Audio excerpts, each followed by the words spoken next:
We didn't really intend to get all dramatic on you tonight. It just turned out that a couple of our stories have to do with the theater. Anne-Marie Berger's story is about putting on a play, but it's really about something that's happened over and over again throughout St. Louis history. This is a story about immigrants and their children, about the old country and the new country, and members of the same family who just sometimes find themselves literally speaking a different language.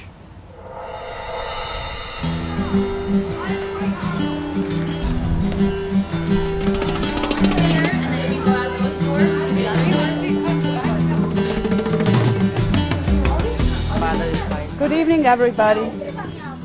We are a little children's drama group. Our name is Aria, that's what we call ourselves. And tonight we will share a little story with you. Aria is performing The Porcupines Home, an old children's tale from Bosnia and Herzegovina at Bayless High School's Multicultural Celebration.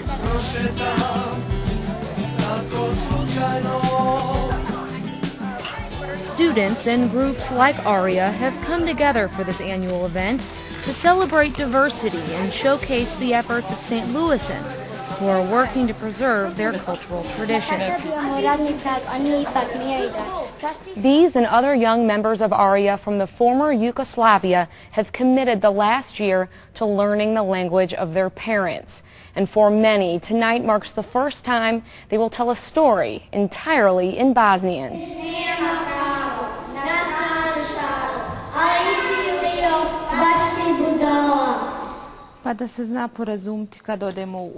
Dana is mostly exposed to the English language in her school, in her after-school activities. I would talk American at home, but they're like, what? So they keep on asking me questions like, what? And I'm like, my mom will say something, and then I have to ask my dad what she said. Most of these families are here to stay, and these are their new homes, and these kids are going to go to college here or have their families here, but they have this big gap in their personalities because of the adjustment, because of their parents not speaking English, their friends not speaking Bosnian, them not being sure during those teenage years what identity they really have. This communication gap is common with new Americans, especially within the large Bosnian community here in St. Louis. In the early 1990s, as a result of ethnic conflict following the breakup of Yugoslavia, Bosnians began relocating to this area. Daniela left her home in Prijedor in northern Bosnia in 1994, but it wasn't until she started a family of her own that Daniela realized a disconnect between Bosnian immigrants and refugees and their American-raised children. So in 2005, Daniela partnered with friends to form Aria, to preserve and improve children's Bosnian language skills through the arts.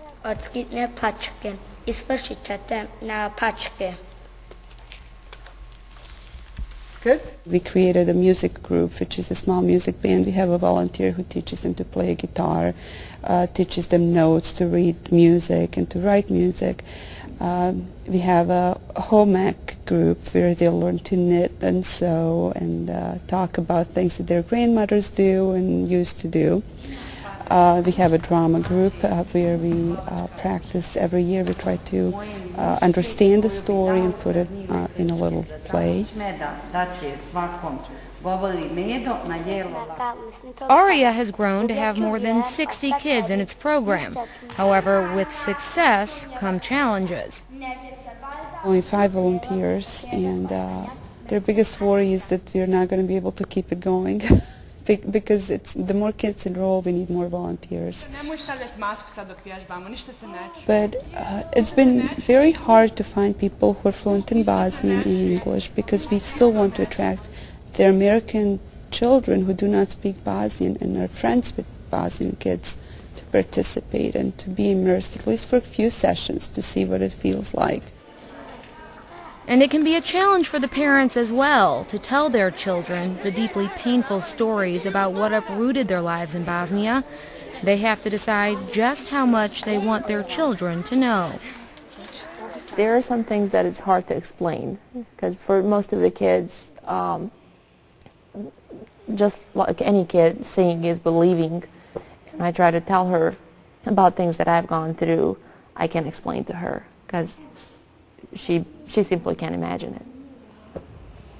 So, yeah, I need her to understand what has happened and what I have gone through so she can take advantage of what she has and respect what she has here today. But that's not an easy part. You know? Mama. Yes. She has to go with the kids over there.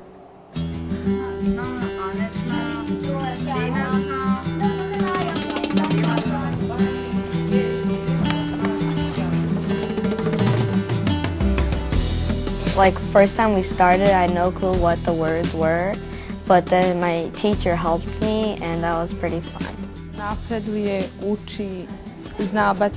Dana's become more eager to read in Bosnian, to learn more Bosnian words, to play with other Bosnian kids.